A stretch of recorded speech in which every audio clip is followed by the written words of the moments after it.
Okay, moving on to the next team in the Big 12 we'll be going over. This is the team that I have coming in 6th place in the Big 12 in the preseason, and that would be Mike Boynton and his Oklahoma State Cowboys. And looking at the Cowboys, there is one thing that comes to mind right off the bat, and unfortunately for them, it's not the fact that Cade Cunningham, the guy that could be this season the best player in college basketball, 6'7" freshman, he's a baller.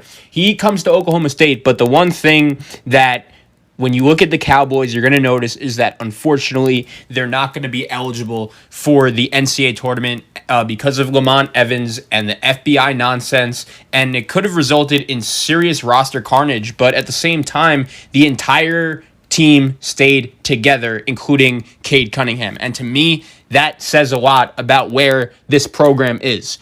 Every player could have transferred. Do you know how much you have to like a coach to tell them, yeah, I'm coming back to play for you, instead of other places where I could actually make the NCAA tournament? I'm honestly rooting for Oklahoma State to go undefeated just so the NCAA could feel so ashamed that they're not allowed in the NCAA tournament. The NCAA is all concerned about bringing in all this money for themselves. Meanwhile, they ban the team that has the best player in college basketball from their own freaking product, the NCAA tournament, a year after March Madness doesn't happen. That's an absolute joke. And teams like Kansas, teams like Arizona, teams like Louisville right now, they're getting the special treatment over Oklahoma State. Because if you're telling me Oklahoma State is not eligible for the NCAA tournament, then you're telling me all of those teams shouldn't be eligible as well. Because not only was the coach that did that, he's no longer with the program, but at the same time, what Kansas, Arizona, Louisville, what all those schools did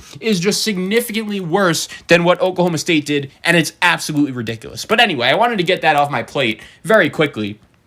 Let's talk about some happier things, and let's talk about Cade Cunningham. He's not your typical number one overall prospect. He's kind of been a guy that has been on NBA scouts' radar for years, and I think he is the best player in the country. And right off the bat, what I like about this Oklahoma State team is that they built it around Cade Cunningham, a guy that's 6'6", 6'7". He's a point guard, and I think he could really pair nicely with Isaac Likely in the backcourt. And I think Mike Boynton has really done a nice job building the team around those two guys with role players who, if things do work out, hopefully those role players could play well. And Likely, let's talk about him for a little bit, because he's going to have to kind of relinquish that top spot in the driver's seat to Cade Cunningham, but this should bode well for his individual offensive efficiency. And last year, Likely showed flashes. He's like a 6'4" guard, physical, very tenacious,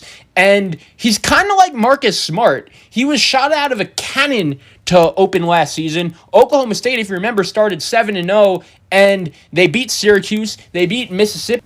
They have a huge comeback win over Penn State, and then all of a sudden, Isaac Likely gets mono, and they were just really never the same from there. However, in Oklahoma State's last two regular season games, he was awesome, and he posted a double-double against Texas with 15 points, 10 rebounds, 5 assists, and then delivered a 21-point, 9-assist performance in what ultimately was a meaningless first-round game of the Big 12 tournament against Iowa State. And I actually remember watching that game pretty vividly. Likely was the reason why Oklahoma State beat Iowa State in that game. That was really, one of the last college basketball games I've watched, so that one obviously meant a lot. Both guys, when you look at Cunningham and Likely, are both big, they're both physical, and can defend 4 different positions to make this a real defensive backcourt. They also have a lot of nice complementary players, including a guy like Bryson Williams, who comes in from Ole Miss, Ferron Flavors, who's a really good three-point shooter, Matthew Alexander Moncrieff, who's a very highly rated recruit. They also bring in the kid Rondell Walker, who could play. So there are going to be a lot of different guys here that can be good complementary pieces, which is okay if you're Oklahoma State, because that's exactly what you built this team to be. Role players built around Cade Cunningham and Isaac Likely, and that is one of the best. Cunningham and Likely is probably one of the 3 best 1-2 punches in all of college basketball, which is okay if you're Oklahoma State. That's exactly what you need Cade and Ice to be, one of the best 1-2 punches in the sport, because if you're Mike Boynton, that's exactly how you built this team.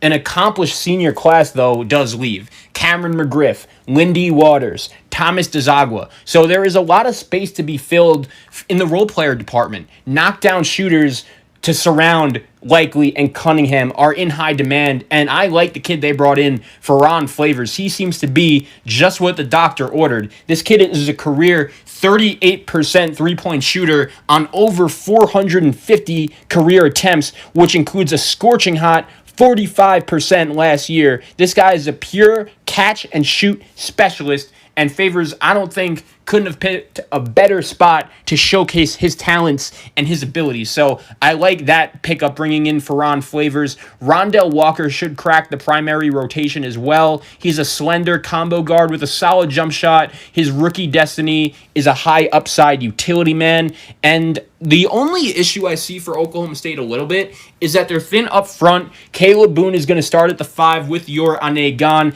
And I was real disappointed to see him go because I think he could have had a real big impact as a player, especially on the defensive end and just energy. He will have some juice at SMU, but it just sucks that with Oklahoma State not being eligible for the postseason, that was the driving force that ultimately affected him leaving. Mike Boynton does like to press at times, and it will be interesting if they do that with both Likely and Cunningham shutting guys down. And I think guys like Avery Anderson and Chris Harris, who were not very good as freshmen, but they're also former top 150 recruits, they have to step forward and possibly break out. I don't know. It's hard for me to bet against a team with the best player in the sport not being like a top 50 team nationally, especially when they're playing at home. And by the way, I do think that if they were eligible for the NCAA tournament, I would have predicted them to make it because they are very deep as well. Depth shouldn't be a concern as it has been in past seasons for this squad because they bring back the Boone brothers also, specifically Caleb, who should blossom into a key role in the front court. And Boynton brought in another program-building crop of freshmen, which looks like a carbon copy of last year's haul to save Cade. Very situational with Flavors and Williams as shooters. Those are guys who are experienced, are a little limited, and the bench pieces could possibly take steps forward, but hasn't shown it all yet. And they were all sophomores last year and freshmen, so hopefully you do expect them to take a little bit of a jump. But Boone is an energy big. That's it. They don't really have enough dynamic guys. And I think in order for Oklahoma State to hit their ceiling, they're going to need guys like Harris and Anderson, the former top 150 recruits. They're really going to need those guys to improve. And Boynton has built the roster around Cunningham, Likely, and role players. And I think that could work. But I'm curious to see what exactly it looks like. There are not that many players in college basketball that you could do that with, but Cade is good enough, though. Purdue was able to do it with Carson Edwards, but the role players really did the job, right? I think in order for Oklahoma State to hit their ceiling, they're going to need like a Matthew Alexander Moncrieff to be a similar guy to a Ryan Klein or a Grady Eifert. They need a guy to be a consistent rebounder. They need a guy to be a consistent shooter. They need another guy to be a consistent passer, and they need depth. And ultimately, if all those things work, I think this Cowboy team could be good. But at the same time, I'm a little concerned because the fact that these guys just can't play in the NCAA tournament, it's a killer. But at the same time, I do think that could give them motivation. Could you imagine if Oklahoma State just goes undefeated for like the first month or two of the season? The NCAA would just be feeling like idiots. And ultimately, I do think that's what I'm rooting to happen. Oklahoma State, I want them to win as many games as possible to start off the season so the NCAA has no choice but to automatically let them into the NCAA tournament. One other kid I mentioned earlier was Matthew Alexander Moncrieff. He's a 4-star freshman this year. He's athletic. He's a guy that could play many different positions, which is what I like. And he's very versatile. He's long, bouncy, athletic, and he could really run the floor well. And with no URNI in the picture, I think I could look at a guy like Moncrieff or even a guy like Montreal Pena, who is very underrated. I think he could be a guy on this team that could do a little bit of something. He's long. He's very versatile as well. My problem with Oklahoma State right now is that the roster feels a little top heavy, but with two stellar guards, including a guy in Cade Cunningham, who we could all agree is going to be one of the best players in college basketball, I feel like picking Oklahoma State, anything lower than like 6th or 7th in the Big 12 is pretty foolish. Them and Oklahoma are pretty 50-50. I'm going to get to Oklahoma next, but I'd be pretty stunned to see Oklahoma State slip into the bottom 3. I'll put it this way. I would be more surprised to see Oklahoma State in the bottom 3 than I'd be to see them in the top 3. I think they're closer to the top than they are to the bottom, and that is a lot because of Cade Cunningham and Likely. Those two kids are phenomenal. And Mike Boynton's a good coach. I think he's done a pretty good job when you consider the cards he's been dealt since he's taken over as the head coach of the Oklahoma State Cowboys. So with that being said, I have Oklahoma State finishing in 6th. I trust Cade Cunningham and Isaac Likely to win enough games to at least, if Oklahoma State was eligible, to get them in the tournament picture. But I'm fairly confident they will be. The only thing holding them back would be maybe just a tough Big 12, or if Cunningham and or Likely struggles. But if both those guys just ball out, they should be good. And I'm really looking forward to see what the Cowboys could do playing with some motivation.